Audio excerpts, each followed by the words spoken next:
It's Bill Gross, the LA probate expert, and we often deal with families making important decisions about care, both pre and post need. And we overlap with other industries, and so I always try to meet with other industries to see where we have some common issues and some common emotions, common challenges, and common customers.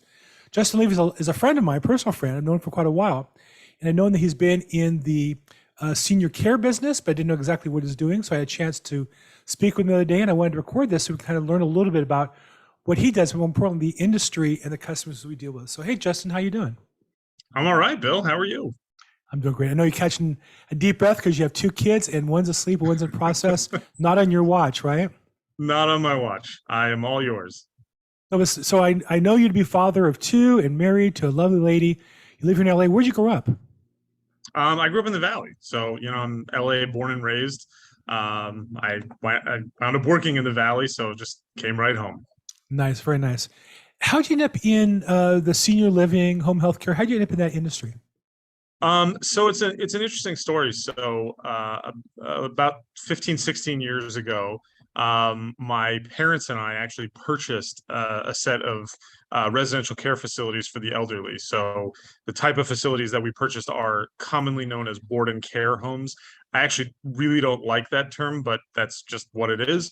And that refers to small senior living homes, senior care homes, I should say, that are in single family residences with a maximum of 6 residents each according to state law. So we took over this business 15 and a half years ago. It also came with an in-home care agency where we would send caregivers to people's homes. And we ran those facilities for about 5 years. I then left to do consulting in the industry. So I worked with owners of large facilities, small facilities, administrators, et cetera, helping them get licensed, helping them with marketing, employment compliance, regulatory compliance, all of the relevant issues. And about 7 years ago, my current business partner, David Abrami, and I decided to partner up and take over another set of board and care facilities. We now have 5, all in the Valley, and we also have our own in-home care agency, which is growing by leaps and bounds, and that's where we find ourselves. Very nice. So what you used to call board and care, you now call that what? So the proper term is residential care facility for the elderly. That's the technical term, although that's an umbrella term that includes large assisted living. So I prefer residential care home. Board and care just sounds too much like room and board to me. It's just, like a 1920s. It is what it is, and we get used to it. Yeah, we get used to it. So what's the medical profile of a typical patient or client or resident in your residence?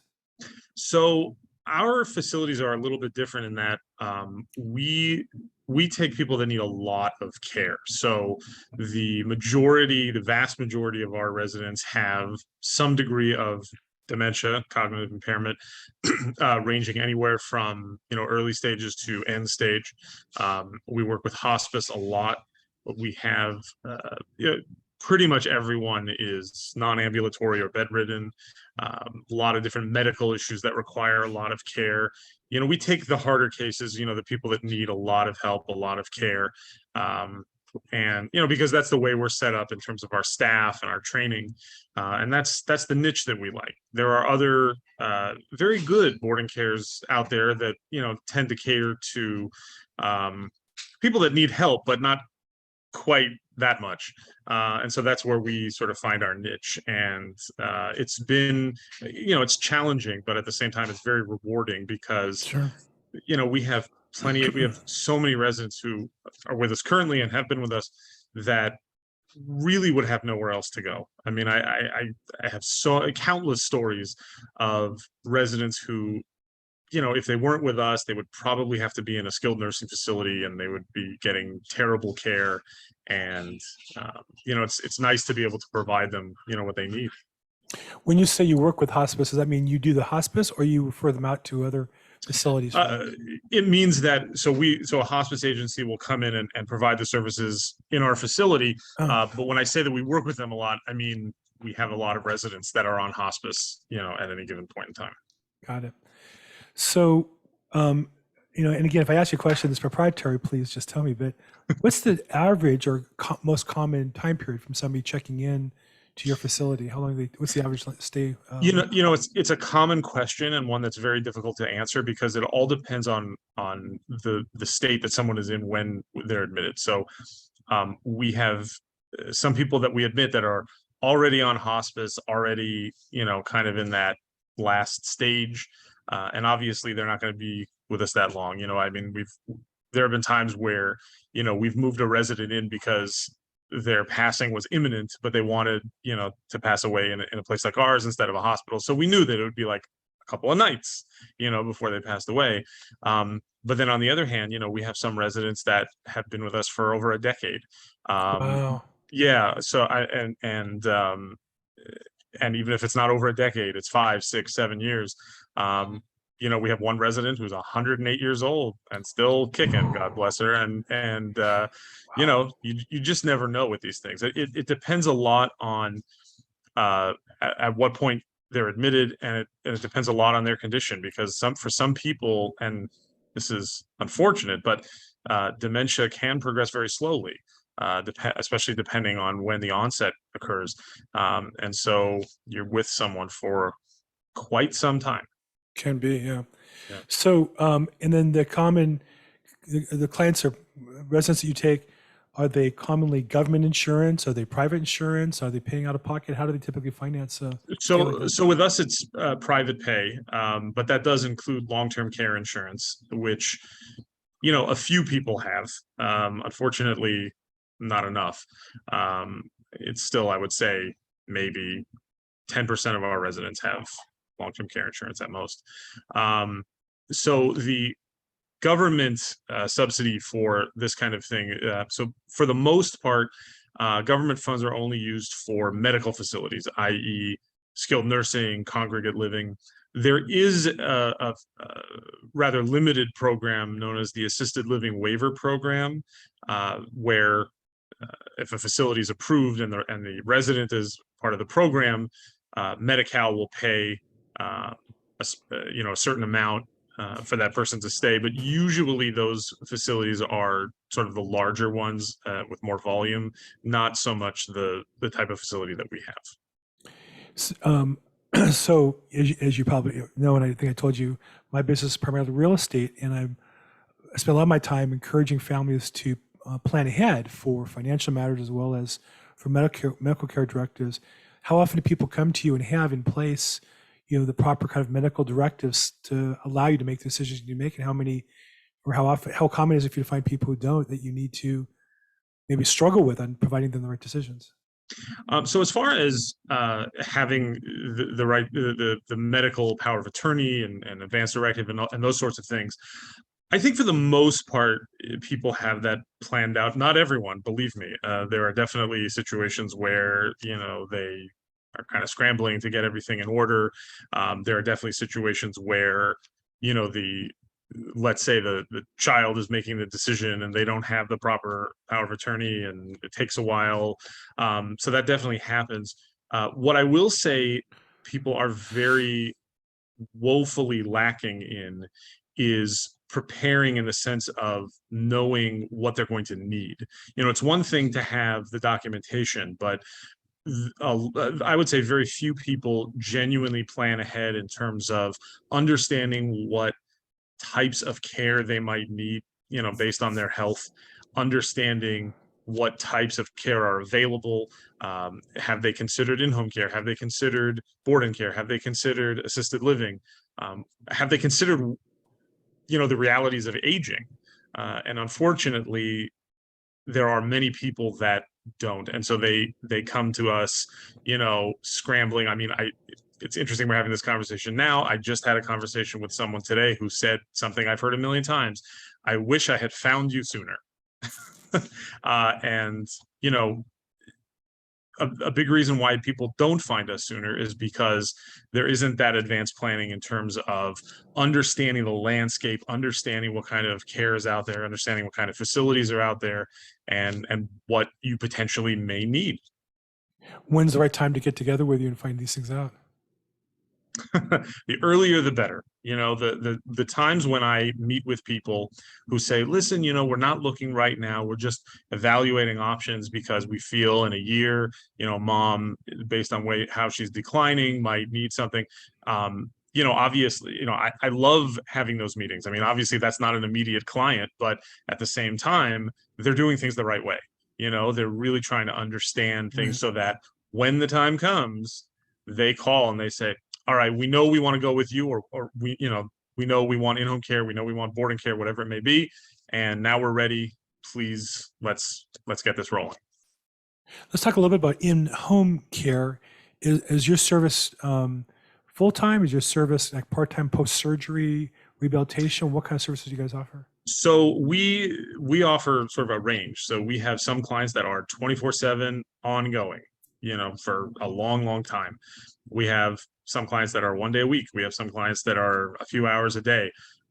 It just depends. We want to fulfill whatever our clients need. Everything that we do, either with the in-home care or with the boarding care, it gets very individualized, very personalized, because that's really what you need. I mean, Right. cookie cutter things just aren't good enough for this stage of life.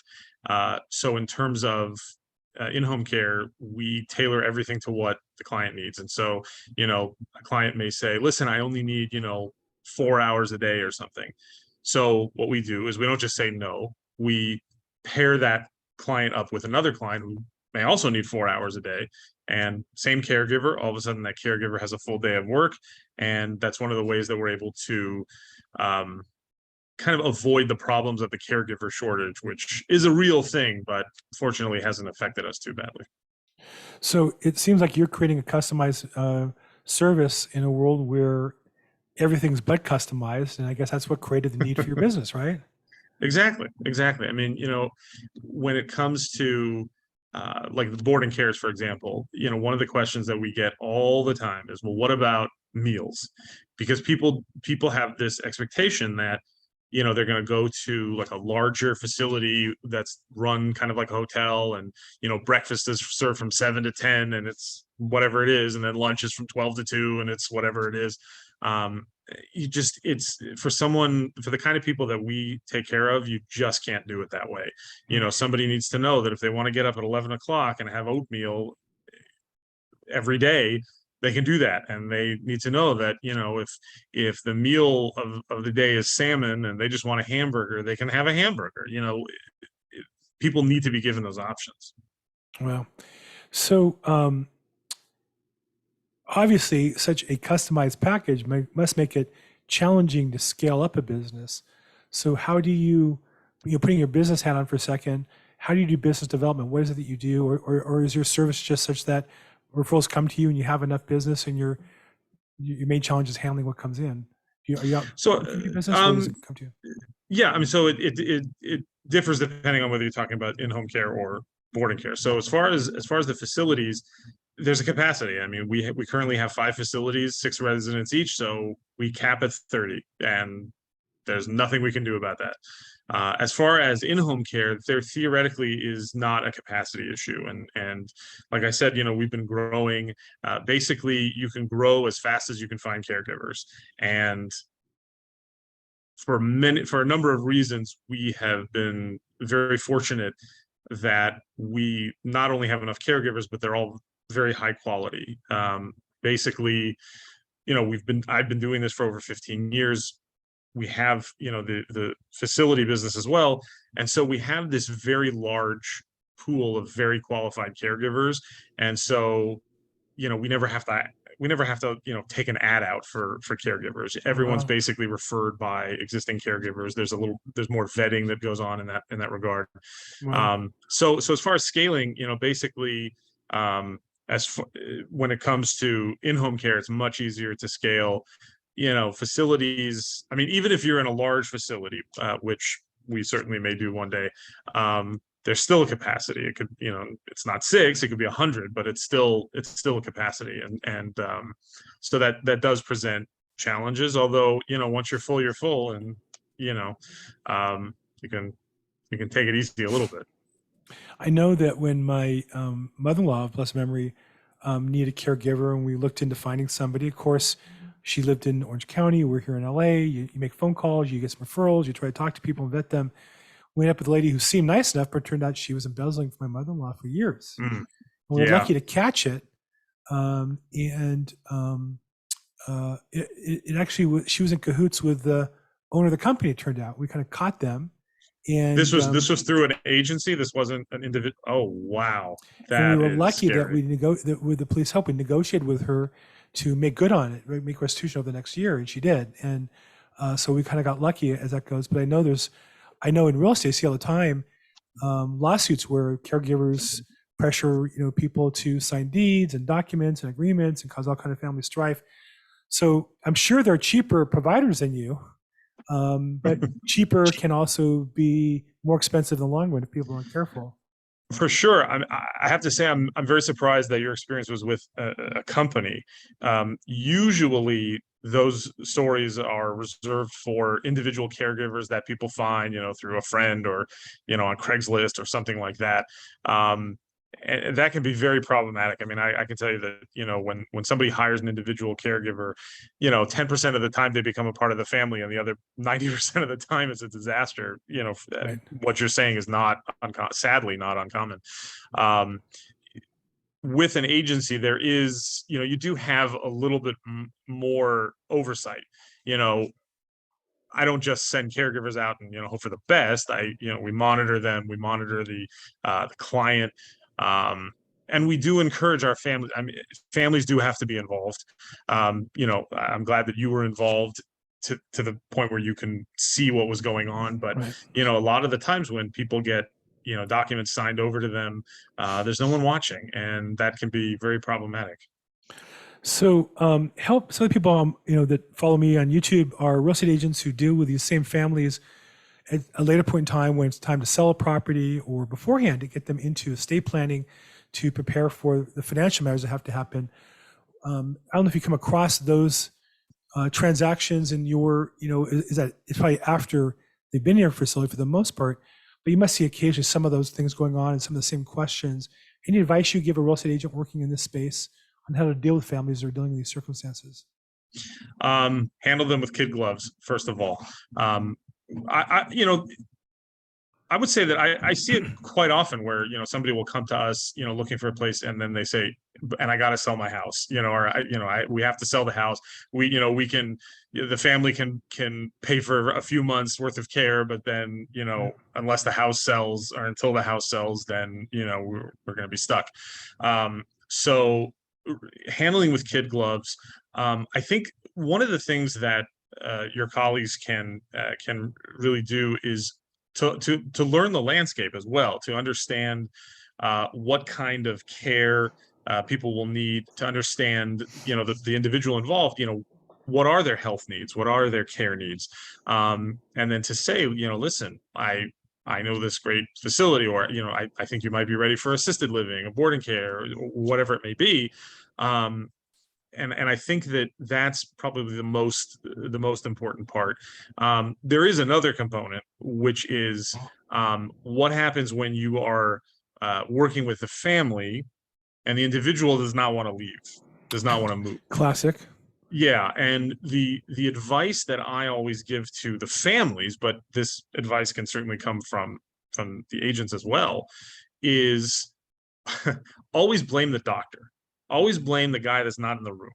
If you say, listen, this is a health thing and your doctor says you need it, Right. It's much harder, to sort of get mad at the doctor. If it's coming from the son or the daughter, then the parent might just yell at them and walk away. But if it's coming from the doctor, then you have a better chance of at least getting them to grudgingly agree. But also, to whatever extent possible, it needs to be a longer conversation. Some people, they just, because they haven't researched, they wait too long. They wait too long to have these discussions. And it's really important to start that process earlier. Hey, mom, we've noticed these sorts of things, because at first, for a while, they may react poorly. not in the way that you'd want. And the more that you keep saying to them, Mom, you know, there's some issues we need to discuss, the more you can sort of at least get somebody to grudgingly admit that, you know, they need some help. Right, for their own safety. Well, Yeah. look, it's always a pleasure to chat with you. We see each other regularly as well socially, but for somebody who's in this space and has questions and wants to start that planning process, what's the best next step for them to help get involved with you? So, I mean, anyone can contact me. I'm happy to help, even if somebody is not going to become my client. You know, I will tell you that this business is a very rewarding one, just in terms of helping people. I mean, I've spent countless hours on the phone with people that I knew were not going to be my clients, because I just want, you know, there's so many people, especially in this generation, the elderly generation, who are just either forgotten by their own families, or at the very least just kind of forgotten in general. And there's, you know, for most other age groups, there are plenty of resources, and everyone knows, you know, kind of how to, you know, navigate childcare and all this stuff. But when it comes to the elderly, so many people are completely unaware of what the resources are and the planning. And so, you know, I just want to, you know, be able to help. But there are a number of, I mean, there are tons of professionals out there who deal with the housing component of it, the care management component of it, the medical component of it. There's really, it's a great industry, and there's some amazing people. It's just unfortunately too far under the radar. Right. So if they want to call you, your or check out clarendonsl.com or clarendonseniorliving.com, and then the top right there is a button to contact, or phone number 818-671-0425 if you want more information. Of course, if you talk to Justin or anybody on this team, please make sure you talk to him from me. And Justin, I really appreciate the education we got here tonight, and My pleasure. on a personal and a business level. Thank you so much. Thank you, Bill. It was a pleasure.